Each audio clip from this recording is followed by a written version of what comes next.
प्रिय विद्यार्थियों, आप सभी का मेरे YouTube चैनल जियो प्लैनेट कॉर्नर पर हार्दिक स्वागत है।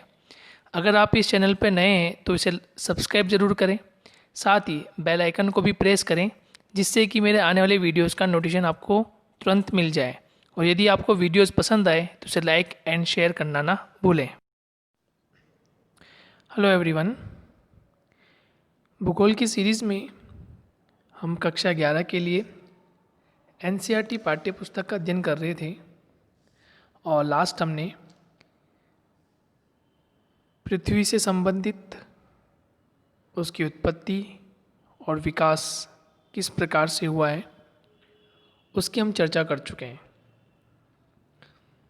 मुख्य रूप से वहाँ हमने सिद्धांतों की चर्चा की और साथ ही साथ तारों का निर्माण किस प्रकार से होता है, ग्रहों का निर्माण किस प्रकार से हुआ है और अंततः पृथ्वी का विकास या उसकी उत्पत्ति किन सिद्धांतों के माध्यम से या किस प्रकार की हुई है उस पर हमने चर्चा की है।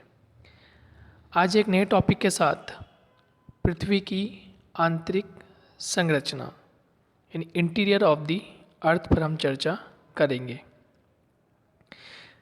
दोस्तों, वीडियो के अंत तक बने रहें ताकि महत्वपूर्ण जानकारी और महत्वपूर्ण प्रश्न मैं आपसे साझा कर सकूं, महत्वपूर्ण जानकारी आपको मिल सके और आप इसका लाभ उठा सकें। तो आइए शुरुआत करते हैं दोस्तों एक नए चैप्टर के साथ, पृथ्वी की आंतरिक संरचना। दोस्तों, इसमें हम क्या पढ़ने वाले हैं, थोड़ी सी मैं पृष्ठभूमि आपको बता देता हूँ। इस चैप्टर में हम पृथ्वी का आंतरिक भाग किस प्रकार का है, क्या वहाँ पे तरल, ठोस या फिर गैसीय अवस्था है, पृथ्वी के आंतरिक भाग में क्या चट्टानों का निर्माण हुआ है या फिर अन्य कोई ऐसी अवस्था हमें देखने को मिलती है जो ये प्रमाणित करे कि पृथ्वी का आंतरिक भाग किस प्रकार का है। देखिए दोस्तों, पृथ्वी के आंतरिक भाग की संपूर्ण जानकारी हमें नहीं प्राप्त है क्योंकि पृथ्वी की आंतरिक गहराई बहुत अधिक है और हमें कुछ लगभग 12-13 किलोमीटर तक ही इसकी जानकारी प्राप्त है। लेकिन कुछ एक अन्य प्रमाण भी हैं जिससे हम कुछ हद तक पता लगा सकते हैं कि पृथ्वी की आंतरिक संरचना किस प्रकार की है। तो आइए दोस्तों शुरुआत करते हैं चैप्टर की। देखिए, पृथ्वी की प्रकृति के बारे में आप किस प्रकार का अनुमान लगाते हैं, ये हर व्यक्ति का, हर विद्यार्थी का अलग अलग सोच हो सकती है कि पृथ्वी जो होगी वो एक क्रिकेट की गेंद के समान हो सकती है या एक खोखली गेंद के रूप में जिस पर चट्टानों की मोटी परत स्थल मंडल है। क्या आपने कभी टेलीविज़न पर ज्वालामुखी उद्गार दिखाते हुए चित्र देखा होगा? क्या आपको जो ज्वालामुखी से निकलते हुए गर्म लावा, मिट्टी, धुआं, आग तथा मैग्मा याद है? पृथ्वी के आंतरिक भाग को अप्रत्यक्ष प्रमाणों के आधार पर समझा जा सकता है क्योंकि पृथ्वी के आंतरिक भाग में ना तो कोई पहुंच सका है और ना ही कोई पहुंच सकता है। सही बात है दोस्तों कि पृथ्वी का आंतरिक भाग जो है बहुत अधिक गहराई में है, वहाँ किसी भी पदार्थ का, किसी भी वस्तु का जाना असंभव है। कुछ सामान्य मापदंडों के आधार पर हम पता लगा सकते हैं कि पृथ्वी की आंतरिक गहराई या पृथ्वी की आंतरिक संरचना किस प्रकार की हो सकती है, जिसमें ज्वालामुखी है, भूकंप है, ये कुछ ऐसी एक्टिविटियां हैं जिसके माध्यम से हम कुछ पता लगा सकते हैं। तो पृथ्वी के आंतरिक भाग में किस प्रकार की हलचलें होती हैं, किस प्रकार की गतिविधि होती है, इसका पता लगाना भी महत्वपूर्ण है। देखिए दोस्तों, पृथ्वी के धरातल का विन्यास मुख्य रूप से भूगर्भ में होने वाली प्रक्रियाओं का परिणाम है। यानी कि पृथ्वी के धरातल पर जो भी एक्टिविटी होती है वो मुख्य रूप से पृथ्वी के भूगर्भ में होने वाली जो भी एक्टिविटियां हैं उनके कारण हमें देखने को मिलता है। और इसमें दो तरह की एक्टिविटी हैं, एक होती है बहिर्जात, एक होती है अंतर्जात। एक होती है बहिर्जात और एक होती है अंतर्जात। देखिए, दो वर्ड इम्पोर्टेंट है, समझ लेना आवश्यक है। बहिर्जात का मतलब होता है कि ऐसी एक्टिविटी जो धरातली सतह पर होती है, यानी बाहर की ओर होती है। और अंतर्जात का मतलब होता है ऐसी एक्टिविटी जो पृथ्वी के आंतरिक भाग में होती है। क्लियर हो गया? बहिर्जात का मतलब ऐसी एक्टिविटी जो हमें दिखाई दे, ठीक है, जिसके प्रमाण हम देख सकें, जिसके रिजल्ट हम देख सकें, ठीक है, वह बहिर्जात एक्टिविटी। जैसे किसी पर्वत का धीरे धीरे धीरे समतल हो जाना, ठीक है, या किसी भूभाग का ऊपर की ओर उठ जाना, इसका मतलब ये एक्टिविटी कैसी है दोस्तों? बहिर्जात, यानी बाहर की ओर ऐसी एक्टिविटी हमें देखने को मिलती है। और अंतर्जात की बात करें तो अंतर्जात का मतलब होता है कि कोई ऐसी एक्टिविटी जो पृथ्वी के भूगर्भ में होती हो और जिसका रिजल्ट हमें बहिर्जात के रूप में बाहर देखने को मिलता हो। लेकिन वो एक्टिविटी शुरू कहाँ से हुई है? वो एक्टिविटी शुरू आंतरिक भाग से हुई है, वह एक्टिविटी पृथ्वी के भूगर्भ से हुई है, इसलिए हमने उसको कहा अंतर्जात। लेकिन जो एक्टिविटी बाहरी क्षेत्र से हो रही हो उसे हम कहेंगे बहिर्जात। ठीक है दोस्तों, समझ में आ गया होगा आपको। आगे चलते हैं। प्रक्रियाएं लगातार भूदृश्य को आकार देती रहती है। तो ये जो दो प्रक्रियाएं हैं जिसको हमने नाम अभी आपको बताया, एक बहिर्जात और एक अंतर्जात, ये दोनों ही एक्टिविटी क्या करती हैं? भूदृश्य जो होते हैं उनके आकारों को जन्म या उनकी उत्पत्ति करती रहती है। अंतर्जात प्रक्रिया के प्रभाव को अनदेखा कर किसी भी क्षेत्र की भू आकृति की प्रकृति को समझना अधूरा होगा। देखिए, अंतर्जात प्रक्रिया जो भी होती हैं, इनका जो भी प्रभाव होता है उसको हम अनदेखा कर दें, यानी हम उसको अस्वीकार कर दें, तो क्षेत्र की भू आकृति की प्रकृति को समझना अधूरा होगा।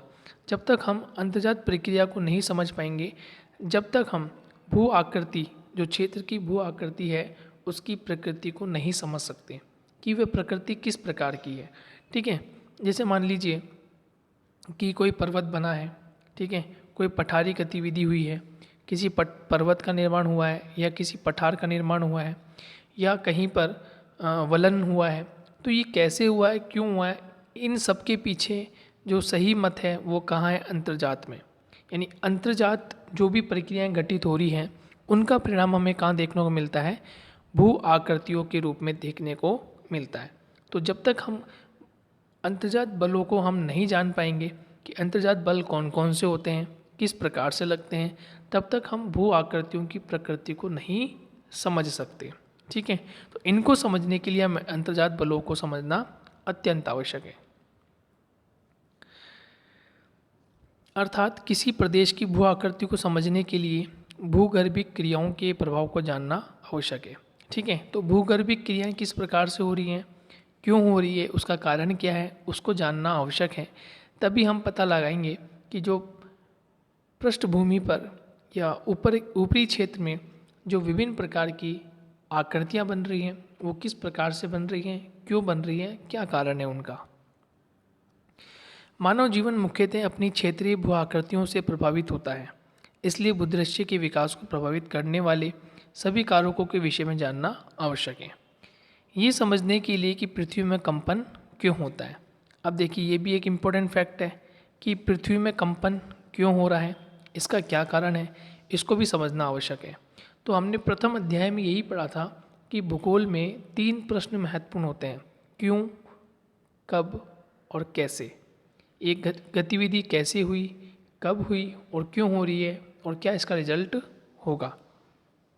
तो पृथ्वी में कंपन पैदा होना, इसका मतलब आपने एक नाम बार बार सुना होगा, भूकंप।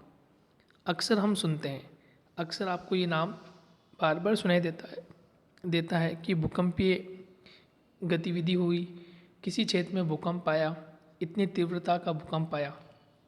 तो ये सब चीज़ें इम्पोर्टेंट है कि भूकंप क्या होता है इसके बारे में हम जानेंगे, पृथ्वी में कंपन क्या होता है इसके बारे में हम जानेंगे, यह सुनामी किस प्रकार से इनकी उत्पत्ति होती है उनके बारे में भी हम ज्ञान प्राप्त करेंगे।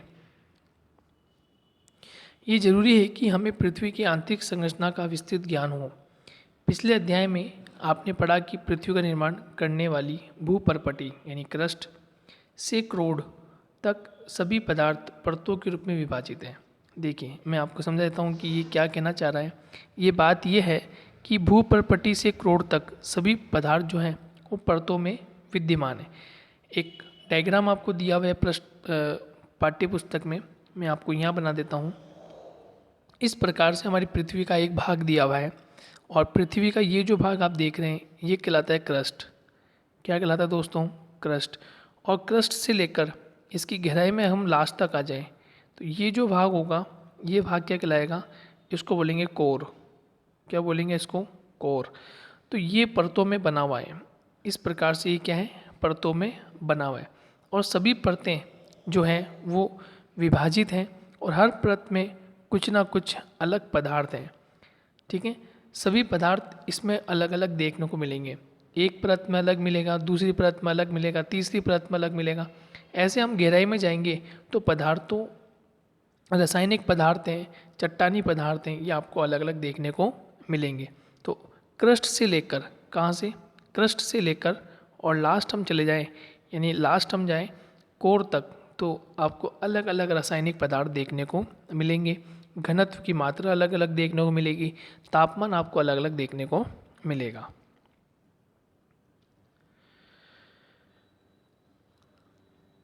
रोचक ये है कि वैज्ञानिकों ने कैसे इन परतों के संबंध में जानकारी प्राप्त की और प्रत्येक परत की विशेषताओं के बारे में अनुमान लगाया। इस अध्याय में इसी विषय संबंधित हम अध्ययन करेंगे कि वास्तविकता में पृथ्वी की आंतरिक परतें क्या है, पृथ्वी की आंतरिक रासायनिक चट्टानें जो हैं या रासायनिक जो गुण हैं वो किस प्रकार से हैं, और इसमें हम ये भी जानकारी प्राप्त करेंगे कि यहाँ पर घनत्व, दबाव और तापमान किस प्रकार से रहता है।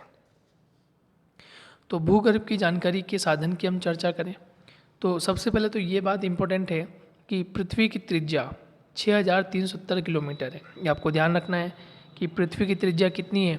6370 किलोमीटर। तो दोस्तों आप मुझे इसके माध्यम से आप मुझे पृथ्वी का व्यास बताएंगे। कमेंट बॉक्स में आप कमेंट करके मुझे इसका व्यास बताएंगे कि पृथ्वी का व्यास कितना है। आपको त्रिज्या दी रखी है, ठीक है, आप अच्छे से निकाल सकते हैं। आप पहले मैथमेटिक्स पढ़ के आ चुके हैं तो आपको त्रिज्या दी हुई है, ठीक है, त्रिज्या दी हुई है 6370 किलोमीटर। और अब आपको कमेंट बॉक्स में बताना है कि इसका व्यास कितना है। पृथ्वी की आंतरिक परिस्थितियों के कारण ये संभव नहीं है कि कोई पृथ्वी के केंद्र तक पहुंचकर उसका निरीक्षण कर सके। तो पृथ्वी की आंतरिक परिस्थिति बहुत ही अलग अलग है, हर क्षेत्र में अलग अलग परिस्थिति देखने को मिलती है। तो ये संभव नहीं है कि कोई पृथ्वी के केंद्र तक पहुंचकर उसका निरीक्षण कर सके, वहाँ के पदार्थ का कुछ नमूना प्राप्त कर सके। ये आश्चर्य की बात है कि ऐसी परिस्थितियों में भी वैज्ञानिक हमें यह बताने में सक्षम हुए हैं कि भूगर्भ की संरचना कैसी है और इतनी गहराई पे किस प्रकार के पदार्थ पाए जाते हैं। तो ये सब किसके कारण हुआ है? जो भी प्रत्यक्ष अप्रत्यक्ष स्रोत होते हैं उनकी जानकारी के कारण ही हमें ये पता लग पाया है कि पृथ्वी की आंतरिक गहराई कितनी होगी और पृथ्वी की आंतरिक संरचना किस प्रकार की हो सकती है। ये सब अलग अलग परीक्षण, अलग अलग निरीक्षण से हमें पता लग पाया है। इतनी गहराई पर किस प्रकार के पदार्थ पाए जाते हैं, पृथ्वी की आंतरिक संरचना के विषय में हमारी अधिकतर जानकारी परोक्ष रूप से प्राप्त अनुमानों पर आधारित है। इस जानकारी का कुछ भाग प्रत्यक्ष और पदार्थ का विश्लेषण पर ही आधारित हो पाया है। नंबर 1, प्रत्यक्ष स्रोत की बात करें तो पृथ्वी पर सबसे आसानी से उपलब्ध ठोस पदार्थ धरातलीय चट्टानें अथवा वे चट्टानें जो हम खनन क्षेत्रों से प्राप्त करते हैं, ठीक है। तो पृथ्वी पर सबसे आसानी से क्या प्राप्त हो जाती हैं? ठोस पदार्थ, उसमें चट्टानें महत्वपूर्ण हैं। और वे चट्टानें जो खनन क्षेत्रों से हम प्राप्त करते हैं, यानी खोद कर हम उन चट्टानों को निकालते हैं। दक्षिण अफ्रीका की सोने की खान 3 से 4 किलोमीटर गहरी है। इससे अधिक गहराई में, ठीक है, दक्षिण अफ्रीका की जो सोने की खान है वो 3 से 4 किलोमीटर गहरी है। इससे अधिक गहराई में जा पाना असंभव है क्योंकि उतनी गहराई पर तापमान बहुत अधिक होता है। खनन के अतिरिक्त वैज्ञानिक विभिन्न परियोजनाओं के अंतर्गत पृथ्वी की आंतरिक स्थिति को जानने के लिए परपटी में गहराई तक छानबीन कर रहे हैं, ठीक है। तो जो खनन के अलावा विभिन्न प्रकार की परियोजनाएं बनती हैं तो उसमें ड्रिलिंग होती है ना। आप देखते हैं कि बांधों का निर्माण होता है तो पिलर्स लगाए जाते हैं, खंभे लगाए जाते हैं, तो उनके लिए काफ़ी गहराई तक ड्रिलिंग की जाती है। तो ड्रिलिंग जो होती है उसके माध्यम से भी हमें कुछ हद तक पता लगता है कि कि पृथ्वी की आंतरिक जो संरचना है वो किस प्रकार की हो सकती है। संसार भर के वैज्ञानिक दो प्रमुख बातों पर या दो परियोजनाओं से संबंध में हो सकता है कि कुछ परियोजनाओं पे काम कर रहे हैं। यह है गहरे समुद्र में प्रवर्धन परियोजना, डीप ओशन ड्रिलिंग प्रोजेक्ट। ठीक है, जो गहरे समुद्र होते हैं वहाँ पे ड्रिलिंग का प्रोजेक्ट या ड्रिलिंग प्रोजेक्ट चल रहा है, जिसके माध्यम से गहरे समुद्र में खुदाई की जा रही है। और दूसरा है समन्वित महासागरीय प्रवर्धन परियोजना, इंटीग्रेटेड ओशन ड्रिलिंग प्रोजेक्ट। आज तक का सबसे गहरा प्रवर्धन यानी ड्रिलिंग आर्कटिक महासागर में कोला क्षेत्र में 12 किलोमीटर की गहराई तक किया गया है। तो ये महत्वपूर्ण है, ये आपको अंडरलाइन करना है, ये इम्पोर्टेंट है कि आर्कटिक महासागर में कोला क्षेत्र है कोई वहाँ 12 किलोमीटर की गहराई तक ड्रिलिंग हो सकी है। तो ये महत्वपूर्ण है कि आपसे पूछा जा सकता है कि अब तक की सबसे अधिक गहराई का क्षेत्र कौन सा है जहाँ पर ड्रिलिंग हो सकी है। तो आर्कटिक महासागर में एक स्थान है कोला, आर्कटिक महासागर में एक स्थान है कोला, उस क्षेत्र में 12 किलोमीटर की गहराई तक ड्रिलिंग हो चुकी है। इन परियोजनाओं तथा बहुत सी अन्य गहरी खुदाई परियोजनाओं के अंतर्गत विभिन्न गहराई से प्राप्त पदार्थों के विश्लेषण से हमें पृथ्वी की आंतरिक संरचना से संबंधित असाधारण जानकारी प्राप्त हुई। ज्वालामुखी उद्गार प्रत्यक्ष जानकारी का एक अन्य स्रोत है। जब कभी ज्वालामुखी उद्गार से लावा पृथ्वी के धरातल पर आता है, ये प्रयोगशाला अन्वेषण के लिए उपलब्ध होता है। यद्यपि इस बात का निश्चय कर पाना कठिन होता है कि मैग्मा कितनी गहराई से निकला है। ये बात बिल्कुल सत्य है कि हम इससे ये तो परीक्षण कर पाएंगे कि जो लावा धरातल पर प्रकट हुआ है वो वास्तविक रूप में किस प्रकार का है, उसमें किस प्रकार के रासायनिक तत्वों विद्यमान हैं, ये तो हम पता लगा पाएंगे, लेकिन हम उसकी एक निश्चित गहराई पता नहीं लगा सकते। हम उसकी गहराई पता नहीं लगा सकते वो कि कितनी गहराई से वह उत्पन्न हुआ है, उसकी उत्पत्ति हुई है और वह ऊपर तक आया है। तो हम ये तो पता लगा सकते हैं कि उसमें कौन कौन से तत्व हैं, लेकिन हम उसकी गहराई का पता नहीं लगा सकते। तो फिर वही एक बात है कि पदार्थों का पता लगा लिया लेकिन गहराई का पता नहीं लगा पाए। तो हम एक बिंदु पे तो चर्चा कर लेते हैं लेकिन दूसरे बिंदु पे चर्चा नहीं हो पाती या हमें प्रमाण नहीं मिल पाते। अब ये तो था प्रत्यक्ष स्रोत। अब अप्रत्यक्ष स्रोत, तो प्रत्यक्ष स्रोत में तो हम क्या कर रहे हैं कि तापमान है, ठीक है, तापमान के अलावा वहाँ घनत्व किस प्रकार से हो सकता है, वहाँ की जो दबाव की स्थिति वो किस प्रकार की, ये ड्रिलिंग के माध्यम से हम देख सकते हैं। लेकिन ड्रिलिंग भी ज़्यादा नहीं तो 12 किलोमीटर तक ही संभव है। पर चूंकि हम पृथ्वी की त्रिज्या हम जानते हैं कि पृथ्वी की जो त्रिज्या ही है वो लगभग 6370 किलोमीटर है। तो जो 6370 किलोमीटर है और केवल हम 12 किलोमीटर तक ही ड्रिलिंग कर पाएँ तो हम कैसे पृथ्वी की आंतरिक संरचना के बारे में जान पाएंगे। या हम यूँ कह सकते हैं कि हमने अभी 10% या 5% भी ड्रिलिंग नहीं की, तो हम किस प्रकार से जान पाएंगे कि पृथ्वी की आंतरिक संरचना किस प्रकार की है। अब देखिए दोस्तों, प्रत्यक्ष स्रोत के बाद कुछ अप्रत्यक्ष स्रोत भी सामने आते हैं, कुछ अप्रत्यक्ष स्रोत भी सामने आते हैं कि अप्रत्यक्ष स्रोत के माध्यम से हम कैसे पता लगा सकते हैं कि पृथ्वी की आंतरिक संरचना किस प्रकार की होगी। तो पदार्थ के गुण के विश्लेषण से पृथ्वी के आंतरिक भाग की अप्रत्यक्ष जानकारी प्राप्त होती है।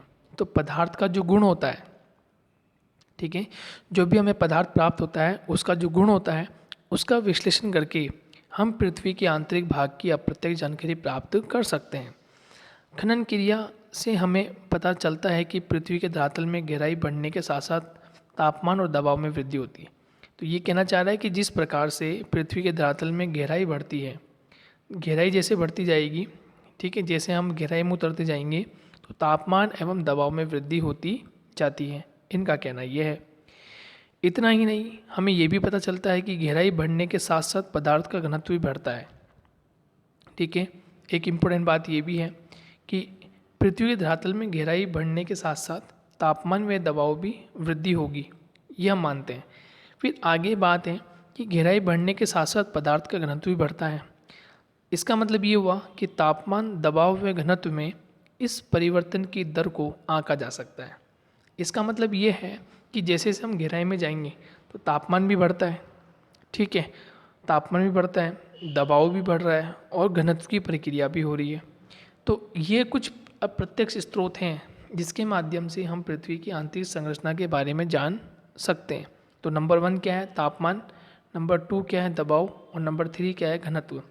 यानी कि तापमान और दबाव में वृद्धि होती है, और जो तापमान दबाव में वृद्धि होती है तो उसके पदार्थ के घनत्व में भी वृद्धि होती है, पदार्थ के घनत्व में भी वृद्धि होती है। और ये स्वाभाविक है। ये स्वाभाविक क्यों है?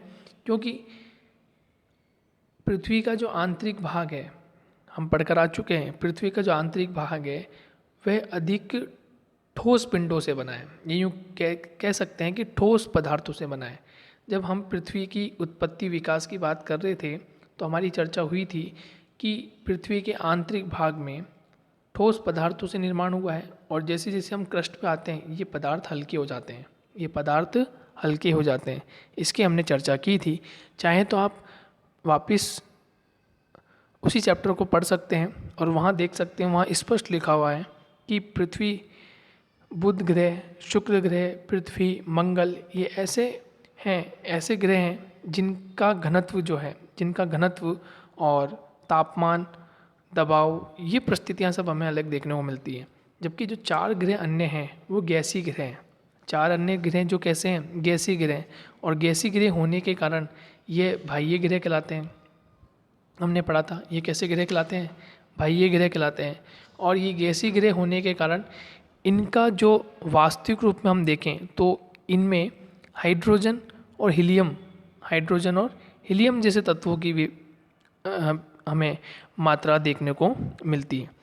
तो शैल और धातु, है ना, शैल और धातु से बने ग्रह हैं और अपेक्षाकृत अधिक घनत्व वाले ग्रह हैं।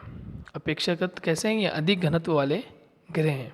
ठीक है, तो अब आपको समझ में आ गया होगा। अच्छा, काफ़ी कुछ।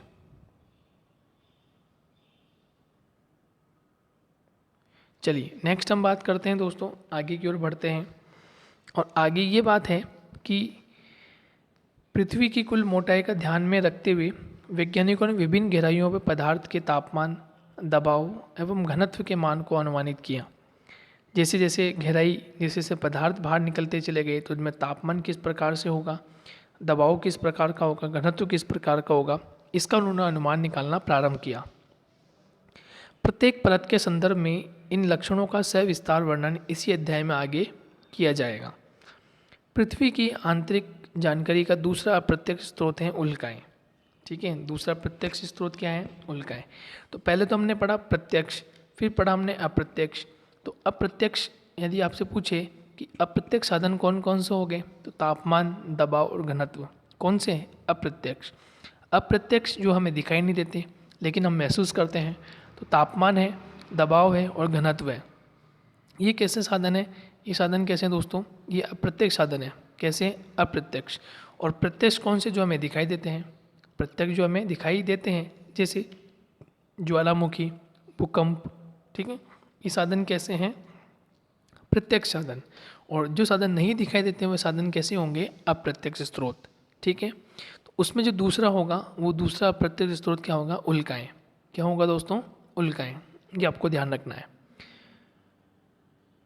जो कभी कभी धरती तक पहुंचती है। हालांकि हमें ये भी ध्यान रखना चाहिए कि उल्काओं का विश्लेषण के लिए उपलब्ध पदार्थ पृथ्वी के आंतरिक भाग से प्राप्त नहीं होते। ठीक है, जो भी उल्काएं होती हैं उसका यदि हम विश्लेषण करें तो उसके उपलब्ध जो पदार्थ होता है वो पृथ्वी के आंतरिक भाग से प्राप्त नहीं होता, परंतु उल्काओं से प्राप्त पदार्थ और उनकी संरचना पृथ्वी से मिलती जुलती है। इसका मतलब ये हुआ कि उल्काओं का जो निर्माण हुआ है वो पृथ्वी जैसे पदार्थों से हुआ है। जो पृथ्वी के आंतरिक भाग में जो पदार्थ हैं उन्हीं जैसे पदार्थों से उल्काओं का निर्माण हुआ है। इसीलिए हम इसको अप्रत्यक्ष साधन में रख सकते हैं। ये उल्काएं वैसे ही पदार्थ के बने ठोस पिंड हैं जिनसे हमारा ग्रह यानी पृथ्वी बना है। देखिए ये इंपॉर्टेंट लाइन है। देखिए ये लाइन यहाँ से भी इम्पोर्टेंट मान सकते हैं आप। उल्काओं के विश्लेषण के लिए उपलब्ध पदार्थ पृथ्वी के आंतरिक भाग से प्राप्त नहीं होते। यानी जो उल्काओं का विश्लेषण हम करें तो उसमें जो उपलब्ध पदार्थ हैं वो पृथ्वी के आंतरिक भाग से प्राप्त नहीं होते, परंतु उल्काओं से प्राप्त पदार्थ और उनकी संरचना पृथ्वी से मिलती जुलती है। पृथ्वी से मिलती जुलती है, इसको हम इसलिए स्रोत में शामिल कर रहे हैं। आगे बात यह है, वैसे ही पदार्थ ठोस पिंड, हमारी जो पृथ्वी है वो भी ठोस पिंड से बनी है, इनसे हमारा ग्रह पृथ्वी बनी है। अतः पृथ्वी की आंतरिक जानकारी के लिए उल्काओं का अध्ययन एक अन्य महत्वपूर्ण स्रोत बन जाता है। आगे समझ में आपको? इसका मतलब ये हुआ कि उल्काओं का जो निर्माण हुआ है, उल्काओं का जो निर्माण हुआ है, उस निर्माण में जो पदार्थ या तत्व लगे हैं, वही पदार्थ या तत्व जो हैं वो हमारी पृथ्वी के निर्माण में भी लगे हैं, वो हमारी पृथ्वी के निर्माण में भी लगे हैं। इसलिए हम ये कह रहे हैं कि ये अप्रत्यक्ष साधन हो सकता है, अप्रत्यक्ष स्रोत हो सकता है। जिस तरह से तापमान, दबाव और घनत्व है, अप्रत्यक्ष स्रोत में जिस तरह से तापमान, दबाव और घनत्व है, उस प्रकार से उल्काएं भी अप्रत्यक्ष स्रोत के रूप में शामिल हो सकती हैं। लेकिन मुख्य रूप से देखा जाए तो जो प्रत्यक्ष साधन होते हैं, जैसे ज्वालामुखी है, भूकंप है, ये जो साधन है ये मजबूत साधन है। इनसे वास्तविक रूप में पता चल सकता है कि पृथ्वी की आंतरिक संरचना किस प्रकार की है, क्योंकि तापमान, दबाव और घनत्व ये समय के साथ साथ टाइम टू टाइम चेंज होंगे, टाइम टू टाइम चेंज होंगे। लेकिन भूकंपीय क्रियाएं जो हो रही हैं ये भी समय के साथ हो रही है, ज्वालामुखी क्रियाएं हो रही ये भी समय के साथ हो रही है। लेकिन इनका जो पदार्थ भूगर्भ से धरातल पर आता है उससे हमें काफ़ी कुछ जानकारी प्राप्त हो जाती है। ठीक है, तो ये तो कुछ हमने चर्चा की कि महत्वपूर्ण कि प्रत्यक्ष स्रोत में हम किसे शामिल कर सकते हैं और अप्रत्यक्ष स्रोत में हम किसे शामिल कर सकते हैं। अप्रत्यक्ष स्रोतों में हम देखें तो मुख्य रूप से गुरुत्वाकर्षण, चुंबकीय क्षेत्र व भूकंप संबंधित क्रियाएं भी शामिल हैं। देखिए, भूकंपीय क्रियाओं को हम मोस्टली प्रत्यक्ष स्रोत में शामिल करते हैं, क्योंकि इससे हमें स्पष्ट रूप से हानि या लाभ इसके पता चलते हैं, इसलिए हम इसको प्रत्यक्ष स्रोत में शामिल करते हैं। पृथ्वी के धरातल पर भी विभिन्न अक्षांशों पर गुरुत्वाकर्षण बल एक समान नहीं होता। ये बात सही है कि हर प्रत्येक अक्षांश जो होगी वहाँ गुरुत्वाकर्षण बल एक समान नहीं लगता। यह गुरुत्वाकर्षण बल ध्रुवों पर अधिक एवं भूमध्य रेखा पर कम हो जाता है। देखिए, इसमें इम्पोर्टेंट बात है ये कि सबसे पहली बात तो पृथ्वी के धरातल पर विभिन्न अक्षांशों पर जो गुरुत्वाकर्षण बल होता है वो एक समान नहीं होता। दूसरा इम्पोर्टेंट बात ये ध्यान रखनी है कि ध्रुवों पर जो गुरुत्वाकर्षण बल होता है वह अधिक देखने को मिलता है और भूमध्य रेखा पे कम हो जाता है। पृथ्वी के केंद्र से दूरी के कारण गुरुत्वाकर्षण बल ध्रुवों पे कम, देखिए पृथ्वी के केंद्र से दूरी के कारण गुरुत्वाकर्षण बल ध्रुवों पे कम और भूमध्य रेखा पे अधिक होता है। देखिए, यहाँ बात इसने कुछ चेंज कर दी है वापस, इसको आप ज़रूर ध्यान रखें। ये कहना चाह रहा है कि पृथ्वी के केंद्र से दूरी के कारण, इस लाइन में आप करेक्शन करना जरूरी है। ये कहना चाह रहा है पृथ्वी के केंद्र से दूरी के कारण गुरुत्वाकर्षण बल जो होता है वो ध्रुवों पे कम की बजाय अधिक होता है, कम की बजाय अधिक होता है। ये आप नोट करना, क्योंकि यहाँ इसने पहले ध्रुवों पर अधिक बताया है। अंडरस्टूड? तो यहाँ ध्रुवों पे कम कैसे हो सकता है, अधिक ही होगा। फिर कहना चाह रहा है कि भूमध्य रेखा पर अधिक होता है, जबकि इसने भूमध्य रेखा पे क्या बताया है, कम, तो यहाँ पर कम होगा। ये करेक्शन आपको करना है। गुरुत्व का मान पदार्थ के द्रव्यमान के अनुसार भी बदलता है। जो गुरुत्व का जो मान होता है, गुरुत्वाकर्षण का जो मान होता है, वो उसके पदार्थ के द्रव्यमान के अनुसार भी बदलता है। ये आपको ध्यान रखना है, ठीक है। ये मान जो होता है ये पदार्थ के अनुसार बदलता रहता है। पृथ्वी के भीतर पदार्थों का असमान वितरण भी इस भिन्नता को प्रभावित करता है, क्योंकि पृथ्वी के अंदर जो भीतरी पदार्थ होते हैं उसमें भी असमान वितरण होता है, तो फिर भिन्नता भी आना निश्चित ही है। अलग अलग स्थानों पर गुरुत्वाकर्षण की भिन्नता अनेक अन्य कारकों से भी प्रभावित होती है। इस भिन्नता को हम गुरुत्व विसंगति कहते हैं। तो आपसे कोई पूछे गुरुत्व विसंगति किसे कहते हैं, तो आपको ही ध्यान रखना है कि गुरुत्वाकर्षण की भिन्नता अनेक अन्य कारकों से प्रभावित होती है। अन्य कारक क्या हो सकते हैं कि पृथ्वी का जो आंतरिक भाग है या पृथ्वी के आंतरिक भाग में जो भीतर पदार्थ हैं उनका असमान वितरण है।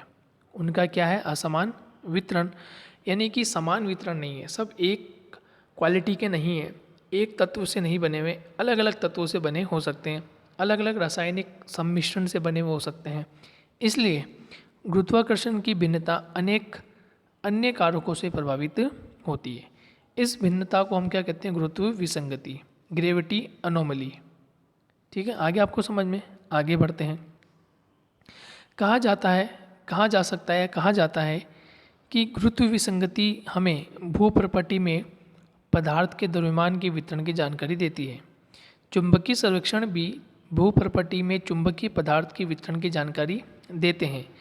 भूकंपीय गतिविधियां भी पृथ्वी की आंतरिक जानकारी का एक महत्वपूर्ण स्रोत है। आते हम कुछ विस्तार से इसे चर्चा करेंगे। तो अब हम भूकंप की चर्चा करेंगे कि भूकंप किस प्रकार से ये हमें जानकारी प्राप्त हो सकती है, या हमें ये सटीक जानकारी दे सकता है।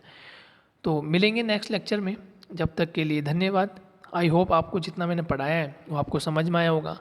आपको ध्यान रखना है कि प्रत्यक्ष स्रोत क्या है, अप्रत्यक्ष स्रोत क्या है, और अप्रत्यक्ष स्रोत में भी अलग अलग क्षेत्र हमने पढ़े, जिसमें हमने तापमान, दबाव और घनत्व की चर्चा की।